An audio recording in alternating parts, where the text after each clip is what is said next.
আসসালামু আলাইকুম রহমতুল্লাহি বারাকাতুহু। সুপ্রিয় দর্শক, পাকিস্তানে চলছে ইরান এবং আমেরিকার মধ্যে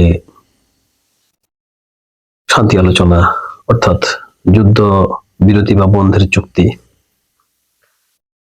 যে চুক্তি নিয়ে আপনাদের সামনে চলমান কিছু বিষয় নিয়ে শেয়ার করব, অর্থাৎ যে কথাগুলি এই মুহূর্তে আলোচনার টেবিলে রয়েছে। প্রিয় দর্শক, তার আগে বলে নেই, কিছু কিছু গণমাধ্যম বলেছে যে 2.5 ঘন্টা আলোচনার পর আলোচনা আজকের মতো স্থগিত করা হয়েছে। ধারণা করা হচ্ছে আগামীকাল সকালে আবার আলোচনা শুরু হতে পারে, কিন্তু বিষয়টা আসলে তা নয়। আলোচনা এখনো কিন্তু চলছে। প্রায় 2.5 ঘন্টা পর্যন্ত আলোচনা চলার পরে তার সাময়িক বিরতি দিয়ে আবার আলোচনা চলছে। সব মিলিয়ে প্রায় 4 ঘন্টা পর্যন্ত আলোচনা চলমান। প্রিয় দর্শক, এই আলোচনাকে ঘিরে বেশ কয়েকটি পয়েন্ট নিয়ে আমি কথা বলবো। সর্বপ্রথম, আলোচনা শুরুর পূর্বেই ইরানের বর্ষিয়ান নেতা এবং বর্তমান স্পিকার বাকের গালিবাফ, তিনি যে কথাটা বলেছেন যে সম্পূর্ণ নাস্তা নিয়ে, অর্থাৎ 100% অবিশ্বাস নিয়েই তিনি এই আলোচনায় আসছেন।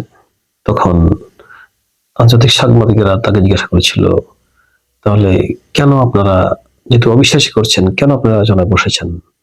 তখন বাকের গালিবাফ বলেছেন যে বিশ্বের কোটি কোটি মানুষের দিকে তাকিয়ে আমরা আলোচনায় এসেছি, কারণ ইরানিরা সারাতের তামান্না নিয়ে কিন্তু মাঠে নেমে গেছে বহু আগেই। ইরান এই যুদ্ধে কখনোই যুদ্ধবিরতি চায়নি বা সাময়িক বন্ধ চায়নি। তবে বিশ্ববাসীর জন্য, বিশ্ববাসীর যে অবস্থা হবে সামনে, যে কঠিন অবস্থা বিরাজ করবে সারা পৃথিবীতে, সেটা চিন্তা করে, পৃথিবীর অনেক সাধারণ মানুষের কথা চিন্তা করে ইরানিরা এই সংলাপে বসেছে। তবে এই সংলাপ ফলপ্রসূ হবে কিনা তা সম্পূর্ণ নির্ভর করছে আমেরিকার উপর। কারণ আমেরিকা এর আগেও তিনবার সংলাপে বসে ইরানে হামলা চালিয়েছে। সাংবাদিকরা প্রশ্ন করেন, যেহেতু ইরানের উপর হামলা চালিয়েছে আমেরিকা সংলাপে বসেই, তখন ইরান আবার কেন এই আমেরিকাকে সংলাপের সাথে সরাসরি বসতে না গিয়ে তো পারত? তার কারণ, বারবার যখন আমেরিকা এমন করছে, তাহলে সংলাপে বসার প্রয়োজনটা কি ছিল?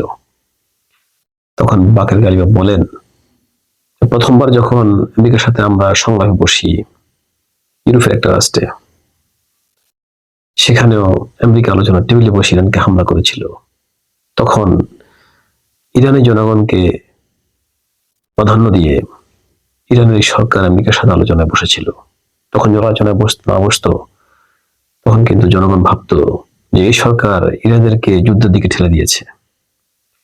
সাধারণ জনগণকে বোঝানোর জন্যই, তাদের আস্থা সরকারের উপর আরো বাড়ানোর জন্য, এই সরকার ইরানের বিরুদ্ধে কিছুই কখনো করবে না, সে বিষয়ে তাদের উপরে বদ্ধমূল ধারণা তৈরি করার জন্যই কিন্তু তৎকালীন খামেনি সরকার, অর্থাৎ আয়াতুল্লাহ খামেনি সরকার, তখনও আমেরিকার সাথে আলোচনায় বসেছিল। এরপর যখন ওমানে আরেকবার আলোচনা হয়েছিল, সেখানেও ওমান আলোচনার টেবিল রেখে ইরানিদের উপর আবার হামলা করেছে ডোনাল্ড ট্রাম্প। সেখানেও ইরান আলোচনায় বসেছে। আবারও যখন আমেরিকা আলোচনায় রেখে ইরানের উপর হামলা করেছে, তখন আমেরিকার মিত্র রাষ্ট্র এবং বিশ্ব দেখেছে যে আমেরিকা আসলে কথা একটা কাজে আরেকটা। তাদেরকে বিশ্বাস করা যে কত কঠিন, এবং ইরানের প্রতি তারা যে অন্যায় করছে, অবিচার করছে, তার একটা রেকর্ড তৈরি করা সারা পৃথিবীব্যাপী, এটাই ছিল ইরানের উদ্দেশ্য। ওমানে বসার আগে আবার যখন কাতারে বসেছিল, ঠিক তখনও একই অবস্থা করেছে। ইরানিদের যে প্রতিনিধি দল কাতারে গিয়েছিল, সেখানে কিন্তু তাদের উপর হামলা করার পরিকল্পনা তৈরি করা হয়েছে এবং ইরানের ভূখণ্ডে হামলা করা হয়েছে।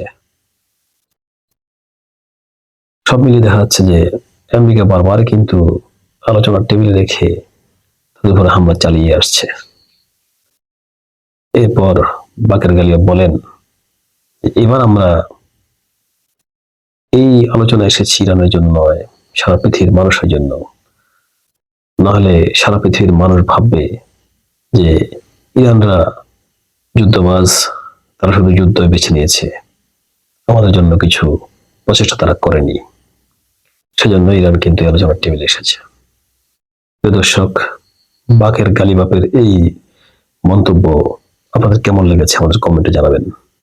প্রিয় দর্শক, আলোচনার টেবিলে কি আলোচনা নিয়ে এখন বর্তমান আলোচনা চলছে সে বিষয়ে আসার আগেই বাংলাদেশের বিষয়টা গুরুত্বপূর্ণ আমি কথা আপনাদের উদ্দেশ্যে বলছি। তা হলো বাংলাদেশের কোন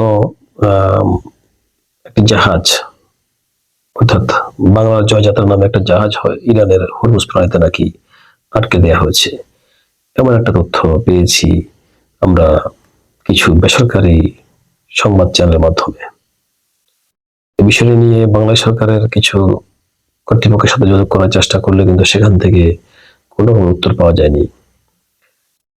ধারণা করা হচ্ছে এই জাহাজটি ইরানের পক্ষ থেকে, অর্থাৎ ইরান আইআরজিসি এখন যে হরমুজ প্রণালী নিয়ন্ত্রণ করছে তারা আটকে দিয়েছে। কিছু অনির্ভরযোগ্য তথ্য সূত্রে প্রকাশ, বাংলাদেশের পররাষ্ট্র মন্ত্রণালয়ের পক্ষ থেকে ইরান এবং আমেরিকার যুদ্ধে যে ব্রিফিংস দেওয়া হয়েছিল বেশ কিছুদিন আগে, সেই ব্রিফিংসটি কেন্দ্র করেই কিন্তু ইরানের রাষ্ট্রদূত, বাংলাদেশে অবস্থিত ইরান রাষ্ট্রদূত কিন্তু দুঃখ প্রকাশ করেছিলেন। হয়তোবা তারই সূত্র ধরে বাংলাদেশের জাহাজটিকে আটকে দেওয়া হয়েছে হরমুজ প্রণালীতে। এ ধরনের চিন্তা করছেন কিন্তু বিশ্লেষকরা। হয়তোবা ঘটনাটা অন্যরকম কিনা তা আমাদের জানা নেই। সঠিক তথ্য আমাদের কাছে পৌঁছলে সাথে সাথে আপনাদের সাথে আমরা কিন্তু জানাবো। তো যদি এমন ঘটনা সত্য হয় তাহলে আফসোস বাংলাদেশের জন্য। বাংলাদেশের জন্য ইরান এক পায়ে দাঁড়াচ্ছিল, যেমন ইরান বলেছিল যে কয়েকটি রাষ্ট্র যারা ইরানের কোন বাধার সম্মুখীন না হয়ে নির্ভয়ে তারা হরমুজ প্রণালীতে তাদের জাহাজ আনা করতে পারবে, তার মধ্যে বাংলাদেশের নামও কিন্তু ছিল। এখন বাংলাদেশের কোনো কৃতকর্মে, বাংলাদেশের কোনো কথাই যদি ইরান বাংলাদেশের উপরে তারা, অর্থাৎ বাংলাদেশের উপরে তারা যদি কোনো খেপে গিয়ে বসে থাকে তাহলে সেটা বাংলাদেশের কিন্তু বিপর্যয় ডেকে আনবে এবং বাংলাদেশের অর্থনীতি, বাংলাদেশের ব্যবসা বাণিজ্যে বড় ধরনের ক্ষয়ক্ষতি হওয়ার আশঙ্কা আছে। আমরা আশা করব বাংলাদেশ সরকার অতি দ্রুত ইরানের সাথে সেটা বোঝাপড়া করে যদি ঘটনা সত্যি হয় তার মীমাংসা করবেন। প্রিয় দর্শক, এবার আসছি ইসলামাবাদে আলোচনার বৈঠকে। দর্শক, ইসলামাবাদের শাহবাজ শরীফের সরকার এবং আসিফ মনিরের বাহিনী নিশ্চিত নিরাপত্তার মধ্যে দিয়ে পুরো দুটি দেশের কর্মকর্তাদেরকে তারা এমন একটা অবস্থায় রেখেছেন যেখানে পৃথিবীর কোনো সাংবাদিকরা পর্যন্ত যাওয়া নিষিদ্ধ। তার মধ্যে বহু দেশ কিন্তু সেখানে সাংবাদিক পাঠায়নি, যদিও পাঠানোটা প্রয়োজন ছিল। বর্তমানে সবচেয়ে টপ মোস্ট খবর হচ্ছে ইসলামাবাদের এই খবর, যেখানে বাংলাদেশ সরকার পক্ষ থেকে কোনো সাংবাদিক এখন পর্যন্ত সেখানে গেছে কিনা আমাদের কাছে কোনো তথ্য নেই। প্রশ্ন করতে পারেন, আপনারা তথ্যগুলো করতেই পাচ্ছেন। দর্শক, আমরা জানেন যে বাংলাদেশের বাঙালিরা পৃথিবীর খুব কম দেশেই নাই, আর খুব বেশি দেশে কিন্তু বাঙালিরা আছেন। সেজন্য অনেক সংবাদ মাধ্যম, শুধু আমরা নয়, অনেক সংবাদ মাধ্যম, প্রাইভেট অনেক সোর্স তারা ব্যবহার করে ওই তথ্যগুলো পাওয়ার জন্য। দর্শক, আলোচনার টেবিলে এই মুহূর্তে ইরান এবং আমেরিকা কিন্তু সরাসরি বসেছে। প্রথম আড়াই ঘন্টায় কোনো পক্ষই কোনো পক্ষের মুখোমুখি বসেনি।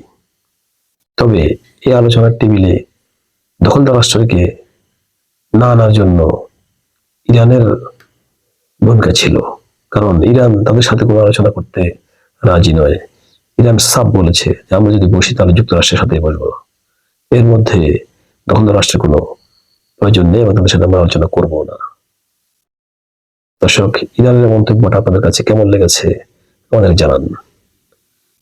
পাশাপাশি সৌদি আরবের পক্ষ থেকে এই আলোচনায় উপস্থিত থাকার আগ্রহ প্রকাশ করা হলে কৌশলে পাকিস্তানকে তারা বলেছে যেন তাদেরকে আমন্ত্রণ জানায়, প্রত্যক্ষদর্শী হিসেবে সৌদি আরবকে এখানে থাকার জন্য পাকিস্তান যেন আমন্ত্রণ জানায়। আপনারা জানেন যে পাকিস্তানের সাথে সৌদি এখন ধরম মহরম সম্পর্ক চলছে এবং সৌদির সাথে পাকিস্তানের একটা চুক্তি হয়েছে, প্রতিরক্ষা চুক্তি। সে চুক্তির বিনিময়ে সৌদি পাকিস্তানকে কাঁড়ি গায়ে টাকা দিয়ে সরকারকে টিকিয়ে রেখেছে। শাহবাজ শরীফ তাই সৌদির কথায় এই সৌদি আরবকে আনুষ্ঠানিকভাবে তাদেরকে এই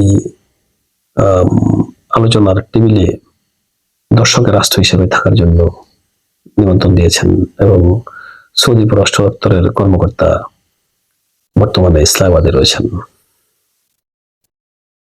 কিন্তু পাকিস্তানের যতগুলি আলোচনার অভ্যন্তরীণ ছবি আমরা দেখেছি, কোথাও কোনো চীনা কূটনীতিক অথবা চীনা কোনো প্রতিনিধিদের আমরা এই আলোচনায় দেখিনি। বিষয়টা প্রিয় দর্শক বিভিন্ন মিডিয়া কর্মীদের কাছে এবং সংবাদ মাধ্যমের কাছে প্রশ্নবিদ্ধ।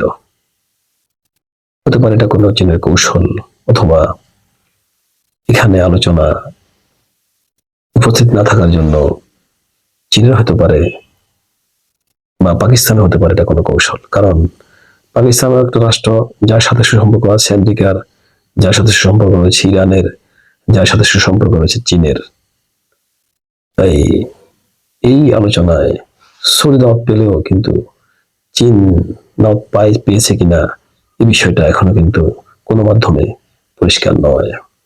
সৌদি আরবকে যদি পাকিস্তান অর্থাৎ দর্শক রাষ্ট্র হিসাবে দাওয়াত দিতে পারে, তাহলে চীনকে কেন দাওয়াত দিতে পারে না?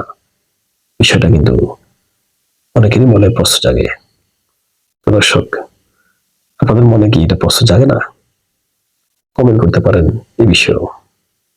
দর্শক, ইরান যে আমেরিকাকে হাড়ে হাড়ে চিনেছে তার ঠিক প্রমাণ দিয়েছে আমেরিকা আবার এই আলোচনার টেবিলে এসে হরমুজের উদ্দেশ্যে গালফের একটা রাষ্ট্র থেকে তাদের ডেস্ট্রয়ার পাঠানো নিয়ে। অলরেডি আমেরিকার একটা গণমাধ্যমে ফলো করে প্রচার হচ্ছে যে হরমুজে পৌঁছেছে আমেরিকান যুদ্ধজাহাজ। অর্থাৎ এই আলোচনার টেবিলে থেকে মার্কিন যুক্তরাষ্ট্র আবারও হরমুজে বা হরমুজের কাছাকাছি তাদের একটা ডেস্ট্রয়ার পাঠিয়েছে। সাথে সাথে ইরান পক্ষ তরফ থেকে আলোচনার টেবিলে অংশগ্রহণকারী কর্মকর্তাদেরকে তারা জানিয়ে দেয় যে হরমুজের পানি সীমার মধ্যে আমেরিকান ডেস্ট্রয়ারকে দেখা যাচ্ছে। তারা যেন সেখানে বসে আমেরিকাকে জানিয়ে দেয় যে 30 মিনিটের মধ্যে এই ডেস্ট্রয়ার যদি আমেরিকা ফিরিয়ে না নেয়, তাহলে 30 মিনিট পর আমেরিকার যুদ্ধ জাহাজের অবস্থান হবে হরমুজের তলদেশে। দর্শক, ইরানি কর্মকর্তারা সাথে সাথে আলোচনার টেবিলে আমেরিকান প্রতিনিধিকে যখন জানিয়ে দেয়, তৎক্ষণাৎ আমেরিকান এই ডেস্ট্রয়ারটি ল্যাজ গুটিয়ে পিছন দিকে পালিয়ে যায় এবং ঠিক 30 মিনিটের মধ্যেই হরমুজ ছেড়ে চলে যেতে বাধ্য হয়। দর্শক, ইরানের অবস্থান কিন্তু এই আলোচনার টেবিলে সরাসরি সিংহের মতোই, কোনো অংশেই কম নয়। পরাশক্তি বনাম পরাশক্তি খেলা চলছে কিন্তু দারুণভাবে। দর্শক, পাকিস্তানের একটা ভূমিকা কিন্তু এখানে আমাদের কাছে খুবই ভালো লেগেছে, আর তা হলো এতদিন পর্যন্ত ইরানের সাথে আমেরিকার যত জায়গায় যত দেশে বৈঠক হয়েছে, সমস্ত বৈঠকে কিন্তু আমেরিকা এবং ইরান সরাসরি বসেনি। মধ্যস্থতাকারী রাষ্ট্রের মধ্যে ইরানের বক্তব্য আমেরিকার কাছে পৌঁছানো হয়েছে, আমেরিকার বক্তব্য ইরানের কাছে পৌঁছানো হয়েছে। যেমনটি করা হয়েছে কাতারে, ঠিক সেম ভাবে করা হয়েছে কিন্তু ওমানেও। পাকিস্তান এখানে আরো কয়েক ধাপ এগিয়ে গেছে। পাকিস্তান আলোচনা শুরু করে দিয়ে প্রথমে তারা মধ্যস্থতা করেছে, পরবর্তীতে দুপক্ষকে এমন একটা জায়গায় নিয়ে এসেছে যে তারা যেন মুখোমুখি আলোচনা করতে আগ্রহ প্রকাশ করে, আর পাকিস্তানি বিষয়ে সফল হয়েছে। প্রথম 2.5 ঘন্টা তারা ভিন্ন ভিন্ন জায়গা থেকে পাকিস্তানের মধ্যে যদি আলোচনা চালিয়ে যায়, এরপর পরে কিন্তু মার্কিন যুক্তরাষ্ট্র এবং ইরান সরাসরি টেবিলে বসার জন্য আগ্রহ প্রকাশ করেছে। দর্শক, এই বিষয়টা কিন্তু আলোচনার জন্য একটা ভালো দিক বলে বিশ্লেষকরা মনে করছেন। দর্শক, বিশ্ব এখন তাকিয়ে দিচ্ছে, শত শত নয় লক্ষ কোটি চোখ ইসলামাবাদের দিকে তাকিয়ে আছে এবং এই আলোচনার মধ্যে দিয়ে ইসলামাবাদ আবার পৃথিবীর বুকে, পৃথিবীর মানচিত্রে সবার উপরে স্থান করে নিয়েছে। যদি পাকিস্তানের নেতৃত্বে এই যুদ্ধের অবসান হয়, তাহলে আপনারা কি মনে করেন 80-র দশকে শহীদ প্রেসিডেন্ট জিয়াউর রহমান যেরকম ইরাক ইরান যুদ্ধ থামিয়ে দিয়েছিলেন একদিনের সফরে, ঠিক পাকিস্তান হয়তো বা আমেরিকা এবং ইরানের মধ্যে যুদ্ধ থামিয়ে দিতে পারেন তাদের এই আলোচনার বৈঠকে। প্রিয় দর্শক, এই মুহূর্তে আমেরিকার প্রতিনিধির পক্ষ থেকে একটা অত্যন্ত ক্ষুধার বুদ্ধি সম্পন্ন প্রস্তাব দেওয়া হয়েছে ইরানকে, যেটা আমরা আমাদের একটা নির্ভরযোগ্য তথ্য থেকে পেয়েছি, তার সোর্স থেকে। আর সেই প্রস্তাবটি হলো, তারা প্রথমে বলেছে যে ইরানের যে শর্তগুলি দেওয়া হয়েছে, সেই শর্তগুলি থেকে কোনটা কোনটা ইরান হয়তোবা তারা ছাড় দিতে পারে, সে বিষয়টা প্রথমে যুক্তরাষ্ট্র জানতে চেয়েছে। অর্থাৎ এটা কিন্তু একটা খুবই ক্রিটিক্যাল নয়, আমি বলবো টেকনোলজিপূর্ণ একটা চাল। আমেরিকার পক্ষ থেকে ইরানকে বলা হয়েছে, ইরান আপনারা বুঝেন যে আলোচনার টেবিলে আসলে অবশ্যই সবারই কিন্তু শর্তগুলো থাকতে হবে, প্লাস কিছু ছাড় দিতে হবে। ইরান এখন কি ছাড় দেয় এবং যুক্তরাষ্ট্র ইরানের উপরে কি ধরনের ছাড় দেয়, সেটা হয়তো আমরা শুনতে পারবো আরো কতক্ষণ পরে বা আরো কিছুক্ষণ পর।